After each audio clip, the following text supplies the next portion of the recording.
Talking about podcasting, especially on a podcast, it might be kind of like preaching to the converted. But whether it's branded podcasts or current issues or the vast scope of many other types, doing it well, identifying and telling the right stories, and understanding your purpose, those might make the difference between success or noise in what's turned out to be a wide open Wild West of audio content. So let's explore this. My next guest is my friend and colleague Jennifer Lee, founder and the great mind behind JPod Creations. Broadcast Chronicles, revealing the most surprising, compelling, and even shocking stories behind some true characters from the other side of the microphone. Here's Bruce Claggett. Known professionally as Jennifer Lee, this leader in the podcasting sector comes from a radio background and has academic roots in the fine arts, film. Whether you are a broadcaster, a marketer, or a public relations professional, her knowledge is invaluable. Simply put, she gets it. Jen, talk to me about your great line, podcasting is broadcasting. Well, this one is great because some people love my tagline and some people definitely don't agree with it. But for me, podcasting is broadcasting. I've been a radio broadcaster for over 14 years, and there are so many similarities to podcasting that a lot of people don't necessarily think about. And a few of them being one-to-one communication. It is something that we learn all the time in radio. And I remember in school, they always ask us, how many people are you talking to? And it's a trick question because everyone wants to be like, I'm talking to thousands or millions of people. And they're like, no, you're talking to one person. And I think a lot of times when we are listening to podcasts, a lot of people are still thinking they're talking to everyone and they're not making it personalized. They're like, everybody this, everybody that. And it's like, you got to remember, when I'm listening to a podcast, it is a solo activity. Rarely are we listening to podcasts as a group, unless it is a live podcast recording session. We are sitting there at our computer, cooking dinner, walking the dog, riding in the car. It's usually one of us. So you really want to make sure that your listener feels special. You want them to ride the journey with you. And if you don't have one-to-one communication, I feel like a lot of people tune out to your podcast and they don't take that journey and they don't continue listening. I love how you put that because it really is an intimate communication. I'm going to say that with a sexier voice. It really is an intimate communication. Yeah. And that's the thing is a lot of people forget about that. And somebody was telling me the other day that they come from just a podcast background. And it was interesting because we were talking to a possible client and she said right out, she said, where do you think your audience is listening? Because that is really going to dictate what type of sponsorship we get you. And I was like, whoa, yeah, it's the same thing to do with one-to-one communication. It's like, are they listening in the car? Are they riding on the bus? Like, it's going to be a totally different thing. Are they jogging? Because depending on who the sponsorship is, you're really going to gear it to where your listeners are. And not all podcasts are the same. There is no one answer for podcasting. Yeah. But like there are one answers for traditional legacy radio. Most of that is the car. Yeah. And then it was like, how long is your podcast in the car? Like, are they commuting? Yeah. So it's just a lot of things that we don't necessarily think about. Another thing that I like to say about podcasting is broadcasting is we always learn, and Bruce, you know this as being in radio, is we know how to get into a break and we know how to get out of a break. And if you listen to podcasts, again, a lot of people don't know how to necessarily get in and they don't know how to get out. And that's what makes a strong podcast. I tell people, I said, if you use the radio break formula of getting in, beginning, middle, and end, very simple. It's something that we learn all the time, even as young kids. And you use it, you're going to have a better podcast. I don't care if your podcast is 30 minutes, 10 minutes, 5 minutes. If you don't have a structure to it, it's going to go off the rails. And a lot of people want to be like, oh, I want to be free and loose and sound like I'm just like natural. And it's like, I get that. But as you know, Bruce, to sound like that in radio, we prep a hell of a lot. There is some acting. It's natural, but there is a bit of a path. There is. And so the thing is, if you're not prepped and you don't have a structure, you're not going to do well. And another thing is we learn in radio, which I apply to podcasting, is know when to stop talking. Yeah, well, some of us learn. I don't know if I've ever perfected that one. But the one thing that I think is invaluable in podcasting, and this is where some broadcasters do, I would argue, a better job as people going into podcasting than people that haven't had a background in it, and that is interviewing, talking, and a lot of that is listening and responding and knowing where to go with that. What do you think? Oh, you're preaching to the choir. This is something that I tell everybody, even clients. I said, I'm glad that a lot of people want to try interview podcasts. Like, kudos to them. I think everyone should try it, but most people choose it. And there's a ton of different formats out there as well. But a lot of people choose it because it's something they see. They see Joe Rogan do it. They see a lot of other people do it. They see Oprah do it. Yeah, and that's where whenever I talk about podcasting, I naturally think, because I come from the talk background. Yeah, well, the thing is, people don't realize, like, interviewing takes a long time to get. It's an art. It's taken me over 20 years to get it. And trust me, there's been some like failed celebrity interviews. I think one time my boss said that he wanted to rip the mic out of my hand on the radio. Like, why? What happened? Well, I was brand new and I was interviewing like a band that was popular in the 90s at one point, and they were touring through the town that I was, and I was nervous. I was like in my 20s. You know, we name here. We name bands. You can. No, I'm not going to name it. I'm not going to name it. Okay, fair enough. I'd like to keep my career.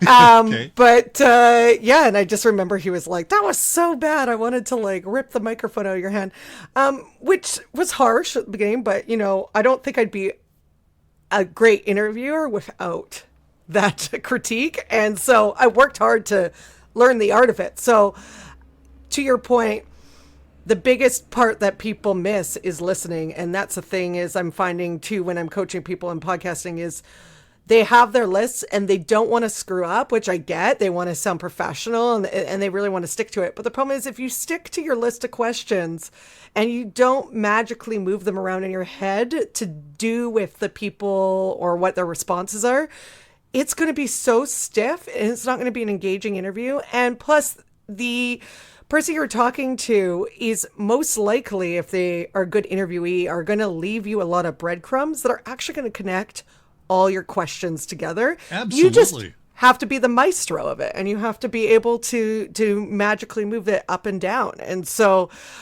again, it's an art. I would say anyone starting off, try a solo podcast first, and then move on to interviewing. A solo podcast, boy, that to me sounds really tough. But I guess you train for it, right? Yeah, well, solo podcasts, I find, especially people that are in small businesses or are somebody that has a passion for an expertise, it's no different to YouTube. A lot of YouTube is solo people talking about their expertise or training people. If that's what you're doing, start with that first, then bring in an interviewer, because at the end of the day, you're the expert and you know what you're talking about. So why not start a solo podcast? Because that's a great way. And I really... Technically, when I was a radio DJ, I started off technically as a solo podcaster because I was a solo radio presenter. And you learn a lot like of the structure, how to critique yourself, how to get better. And I think that was a great foundation for when I did move on to co-hosting, which is also another difficult thing that a lot of people love to do, co-hosting, and then eventually interviewing. You know, we should actually talk about the path here and start from the beginning, because we're hinting around it. But you came into this out of being a broadcaster. Tell me how it all started before you created your own company, JPod Creations. Well, a lot of people actually don't know this, but I actually was a theater actor. I dabbled a little teeny bit in film, but I'm a trained theater actor, trained film actor, and I actually hold a Bachelor of Fine Arts from the University of Victoria and a specialization in directing, where they only pick 4 people for the directing program. So I was on a very different path before radio. Well, different but similar. And then I decided, how do I make money every day performing? So I decided to go into radio. Yeah. And I went to BCIT and did my radio program. And I was determined. Day one, they opened the door and they're like, if you can't move to a small town, you're not going to make it. And I was like, I'm going to do it. And I was stubborn. I was like, it's going to happen. And so I got my first gig in Fort St. John and I lucked out. I got afternoon drive, which was huge, Monday through Friday, my own show. So I was really lucky right out the gate. And then that continued on to Prince George. And I became the middays and music director for... I'm getting them all confused in my head. 101.3 The River. Oh, yeah. And then I moved back down to Vancouver when I got the helicopter gig for CKNW. So I just was really lucky in my career, and I was able to go through all these amazing stations and meet a lot of people and learn a lot about how to be better. So by the time I got to Vancouver, I was a lot better than I was when I started. But I really think the background in theater really helped me excel, because before I got onto the mic, I already had a long career already, kind of like learning the craft and then moving on into broadcasting. So I was able to perform better. And I think it really leads into what I do now, which is podcasting. And how I got into that, I was actually in the helicopter, and I just felt that the industry was changing a lot. And which could be any day you could feel that. And I love broadcasting so much, and I support it, but I knew it was going through some type of a change. Everyone talks about, not everybody, but there is some negative stuff about the broadcasting industry, and a lot of people are like, oh, it's leaving and not going. But I like to think in a positive route. I always say that radio and TV is kind of going through like it's a teenage phase where it's kind of like, you're breaking out and your body's changing and it's a little awkward. I feel like that's where we're at right now. And then it's so, because so many great things are coming out of it. And I didn't know at its time. I decided to leave the helicopter, kind of go on my own path, figure it out. And my family owns a construction company. They always have. They've been heavily involved in the Home Builders Association of Vancouver. I decided to do business development for them, learn a lot of what was going on, meet a lot of people while I was trying to figure out if I was going to stay in broadcasting. And actually, I always tell this, and I was like, recruiters are going to hate me. But I ended up going to a few recruiters, which I'm actually thankful for today, as I would go to them and they'd be like, why would you leave broadcasting? Like, what are you going to do now? And I was like, well, that's why I'm here at the recruitment office. Yeah. And they just didn't get it. And I was like, okay. But I just said there's such a shift in the industry, and I understand that I have to figure something out. And so COVID hit, and I was very fortunate to have some really great mentors. And they said, you need to sit down and create a podcast. And I was like, okay, I'm going to do it. So I created one called Coping 19, because I think we all had a little bit of cabin fever at that time. And I created Coping 19, and it was about how businesses are positively pivoting through this new world. And I interviewed a lot of my friends that had businesses all around the country. And then I was led to some really interesting people, because again, I have a theater background. I got to interview a producer on Broadway about the Broadway shutdown, which was amazing.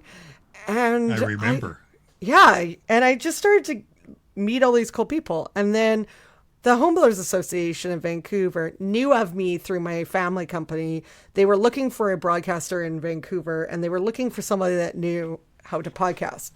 So I met with the marketing director of Haven, and obviously during COVID, they couldn't do the things to support their members that they usually were able to do, like home shows or networking events. So they wanted to create a podcast. And the podcast would be where the members were featured of their knowledge of how to build or renovate the home. So they wanted me to co-host it and guide them on how to build the podcast and give them some consulting and editing it. And they also had another guy that had a little bit of a similar path to me. He worked in Detroit radio, and then he ended up working for like Sonos and had an amazing career and being in the sound industry and worked with many other companies. And he now owns a home automation company, and his name is Mike, and he ended up being my co-host. So we went on our journey with that, and it ended up becoming very successful. The members featured on the podcast, some of them have gotten quite a few jobs from the podcast. New members have come to me or Mike and had coffees with us or wanted to learn what it would be like to join Haven. So that gave attention for new members. And they have done really well. They've gotten government attention. They've had the government on about housing. They've had Brian Baumler on, which is a big celebrity for HGTV. And so it's been amazing. And then that led to me getting more clients at universities, colleges, tech companies. Which is amazing. And it's based on some of your skills, but and you listed those skills. I think those are things that a good broadcaster brings in. But the one thing you haven't talked about, but is obvious to me, is you are very entrepreneurial. And that in itself is something you have to be a podcaster.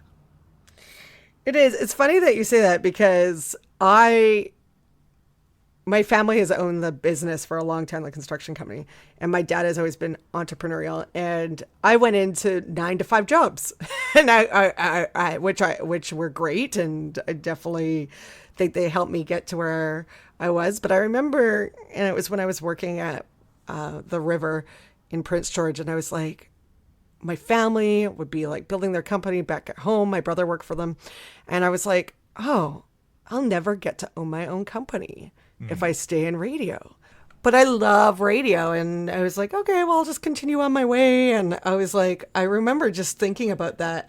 And so now you're radio adjacent. Yeah. And it's so funny because like, I was like, oh, I like manifested that because I was like, I want to have my own company. And now it's like, I do have my own broadcasting company, which I love. And it's the perfect thing because it's like, I've got that entrepreneurial spirit where I love trying to like solve problems and build something new. And I'm in an industry where it is very young and so many new things are happening and it's very exciting.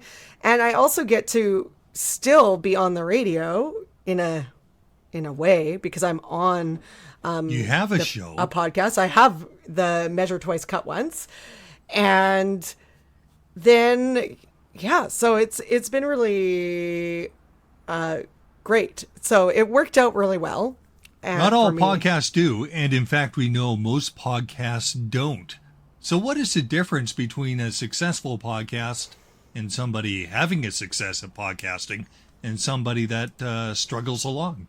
Well, I think sometimes we don't realize the length of the journey with podcasting. It's not an overnight success. It's obviously different from radio in the fact that you already kind of have a built-in audience. Yes, you have to be able to keep that audience and grow that audience. But when you are starting a podcast, you have a few people that might listen to it, and that's it. And that could be the case for a long time. And a lot of people give up too soon.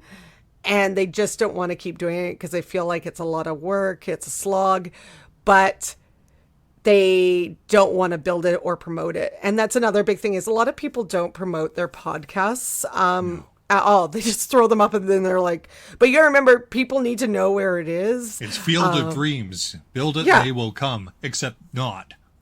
It's not. It's rare. Like people forget that like Joe Rogan, before he started, he did have a base.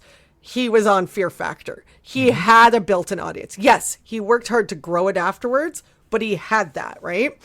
If you have a base of people already, that's awesome. But most of us are starting square one. So we have to like build that up. And we really have to be smart and strategic in the way that we are promoting our podcasts. So we really have to be like, okay, how am I using my podcast? Am I using it on my blog? Most people aren't. You want to be using those transcripts because that's possible SEO juice to help people find your podcast. Is it on YouTube? Doesn't have to be a video. Like this podcast isn't a video, but if you don't have it up on YouTube, you're losing potential as well. It can be just a placard with a moving bar because again, they haven't figured out if people are really a lot watching. of people don't. You're right. A lot of people don't understand how the channels work. Yeah. By the way, this podcast is on YouTube, but it's only the audio version of it on YouTube. But that's fine, Bruce. That just like I was talking to someone from NYU on one of the podcasts that I do, and he teaches a course and he says it's not about having actual video. You just have to be on YouTube because it's the second largest search engine. And they haven't really figured out if there is really a correlation of like if people are watching for video of the podcasters or actually just listening to the podcast or it's helping them find the podcast. Then they move on to Spotify and stuff. So at the end of the day, just be on YouTube. It doesn't have to be video. And I actually say to people, if you're starting off, don't worry about video because it can get to be very overwhelming if you're not used to it. And you lose, again, going back to what we were talking about earlier, that way of telling a story, that one-to-one communication. Get that already. Put a placard up on YouTube. Good for now. Then get your feet wet with video because until you really have that conversational piece to your podcast, till you really get it working well, or if you're doing an interview, really fine tuning it, you don't need to stress yourself out with video. I've said before, in terms of social media, there are no social media experts. And what you're looking for with a social media so-called expert is someone who keeps up to date by going to the right conferences. Is the same thing true when it comes to podcasting? Yeah, that's the thing is it's like there's no one size fits all. There's no magical silver bullet. The problem is you really have to get your podcast out there. And it's the same thing with like social media too. Like you said, some people are great at it and some people are not good at it.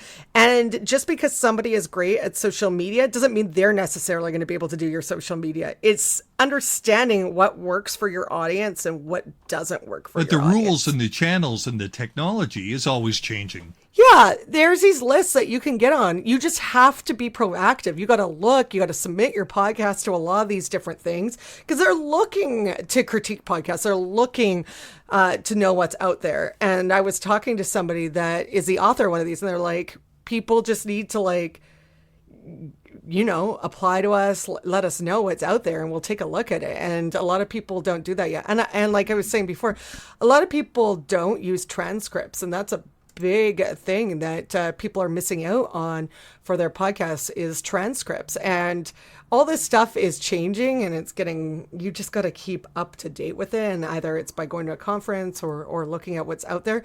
And nobody has the magical answer yet. Like we just know that like there's these things that you should be doing or channels are always updating and some things are going like, you know, some of the changes lately is Google is not going to have podcasts now. Yeah, I got the notice. Yeah, but they have YouTube, which is now got, if you go on it, you've got a podcast playlist. So they're moving things around. Anchor FM was a free hosting platform that is now owned by Spotify, and now it's Spotify for podcasts. And then there's some different things that you can do on there, like put video podcasts up on Spotify for podcasters. So it's just trying to figure out all these things, and it's constantly changing. But you just really have to make sure that you're out there on YouTube, you're using transcripts, and then finding other social media that works for you. A lot of people are finding success in TikTok.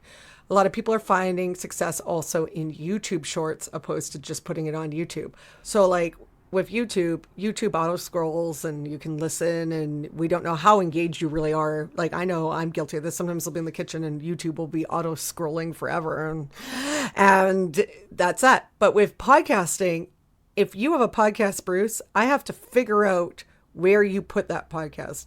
I then have to figure out what I like as a listener to listen on. Do I like listening on Spotify? Do I like listening on Apple? Now I got to download that podcast. Then I got to find some time to listen to that podcast.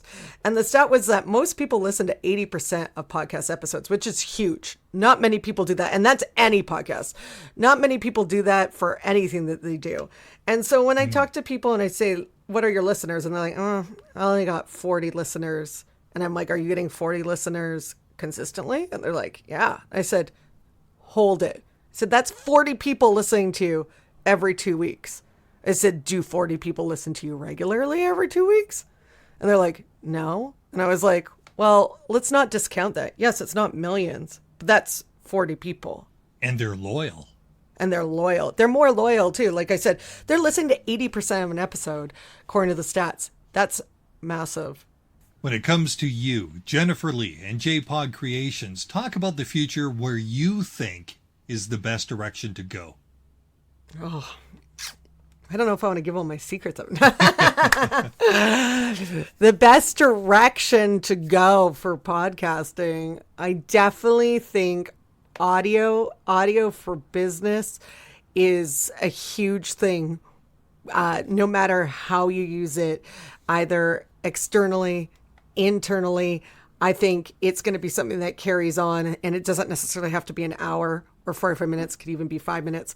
I think sometimes the word podcast, it's hard to use because a lot of people just think of the entertainment shows, but podcasting offers so much. And I have seen it build relationships in businesses, build partnerships in businesses, been able to give people more credibility in their field. I've talked to people at Stanford that does the storytelling project. I think it was amazing that when I talked to them, they said that the course is just for anyone wanting to learn storytelling through podcasting. It doesn't mean that they're going to go on and do that. But a lot of the kids, without even asking them to do it, they went afterwards and used their podcast that they completed during that course and used it on their resume, and they had gotten jobs in different fields from that. So I think it's a tool that you can use no matter if you're not going to go on to podcasting later on in life. I think it's something that we can use to get jobs, show what we do, showcase us, and create our ultimate brand. And thanks to the likes of Jennifer Lee, there are some great sources of information and those willing to lean into podcasting in order to provide great content and cut through the vast landscape of information. Broadcast Chronicles is written and hosted by Bruce Claggett. Music, Follow Your Heart via Upbeat. Graphic design, Creative Shovel. I'm Sarah Mackenzie. Subscribe to Broadcast Chronicles wherever you download your favorite podcasts. This has been a BFC Communications production.